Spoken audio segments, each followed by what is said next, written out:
Blessed Sunday to everyone.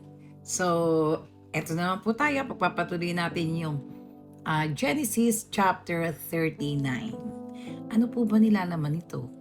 Ang unang nilalaman po nito ay tungkol sa buhay ni Joseph at ni Potiphar. Sino si Potiphar? Si Potiphar po ay ang head ng Faraon. Siya po yung head servant doon sa Faraon. Okay?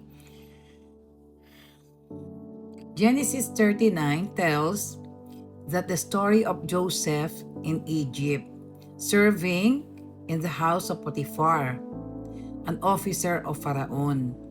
Though Joseph was sold as a slave, the Lord was with him, and everything he did prospered. Because of his faithfulness, Potiphar trusted him and placed him in charge of his entire household. However, Joseph faced a severe test when Potiphar's wife tried to seduce him. Joseph refused, choosing to honor God rather than give in to sin. Because of this, he was falsely accused and thrown into a prison. Even there, the Bible says the Lord remained with Joseph, showing him favor and giving him success even in suffering. This message is clear. God's presence does not leave us even while life becomes unfair. Faithfulness to God is more important than comfort or position. Totoo po yun. Naging mabuting tao po si Joseph sa mata ng Panginoon. Kaya po kasama niya ang Panginoon kahit sa maling pag-aakusa at siya'y napunta sa prison dahil sa isang bagay na hindi naman po niya ginawa sa asawa ni Potiphar. Hindi siya pinabayaan ng Panginoon. Kasi po, ang kwento po talaga niyan, pinagbintangan siya na montik na niyang i-rapin yung asawa ni Potiphar, but hindi po yun totoo. Gawa-gawa lang po niya na asawa niya dahil gustong-gusto po niya si Joseph. Dahil sa may takot po si Joseph sa Panginoon, pinili po niya na i-honor ang Panginoon kaysa sa position or yung rangya ng buhay kapag pinatulan niya yung asawa ni Potiphar. Yan po yan.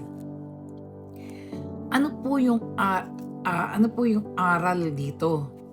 Ang aral dito is God is with us every season of life. Whether in success of hardship, God never abandon those who trust Him. Totoo po yan. Kita niyo po kay Joseph, kahit po pinakulong siya na hindi po niya kasalanan, naging maganda pa rin po ang buhay ni Joseph sa loob ng kulungan kasi po kasama niya ang Diyos at pinagkatiwalaan po siya ng head po ng guard doon. Talagang tapat po siya sa kanyang mga trabaho, kaya naging maganda rin po yung position niya. Integrity matters more than temporary pleasure.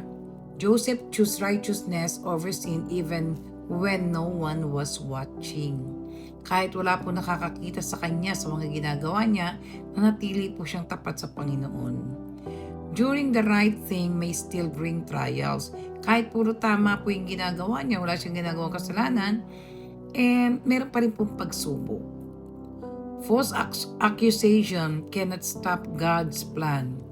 Even when Joseph was wrongly imprisoned, God was still preparing him for something greater. God can bless us anywhere. From a house to a prison, God turned every place Joseph stayed into a place of favor. Yan po ang kasaysayan ni Joseph sa Egypt sa Potiphar, kay Potiphar na kanyang amo na pagbintangan siya kahit di po niya yung ginagawa. At kasama po niya ang Panginoon, kaya nanatili po siyang safe at nanatili po siyang guided ng ating Panginoon. Sabi nga natin, God is always watching us. Okay? Okay, napakaganda po, di po ba? Ng ating story about Joseph and Potiphar at yung head ng guard sa Egypt. So, diyan po yan nagtatapos. Pero, sasabihin ko sa inyo nangyayari po yan sa tunay na buhay. Kasi ako po, ay na-experience ko yan sa aking buhay na kapag kasama mo ang Diyos, ikukwento ko po sa inyo kung ano na